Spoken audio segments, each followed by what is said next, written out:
आपने देखा मैंने पहले जो किया था वो ईगो सेट था, और दूसरा जो मैंने किया था वो परफेक्ट सेट था। ज़्यादातर लोग यही सोचते हैं कि मैं ज़्यादा वजन से वर्कआउट करूँगा तो मुझे अच्छा रिजल्ट मिलेगा और मेरी बॉडी जल्दी बन जाएगी।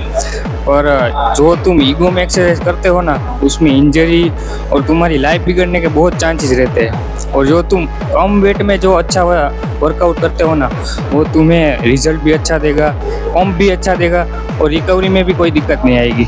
जो मैंने पहले 20 केजी के डंबल से बाइसेप कर्ल किया था, उसमें मैंने अपना पूरा बॉडी वेट हिला दिया था। तो आप मानिए मैं यहाँ से बाइसेप मार रहा हूँ, बाइसेप तो लग ही रहा है, पीछे से मेरी बैक भी हिल रही थी ऐसे। तो लोड बैक में ज़्यादा आएगा, बाइसेप में कम आएगा। तो आपको पता नहीं है कि जिम में कैसे स्टार्ट करूँ, मैं वर्कआउट कैसे करूँ, मैं अपनी डाइट प्लान कैसे बनाऊँ, तो मुझे मेरे इंस्टा पे DM कीजिए,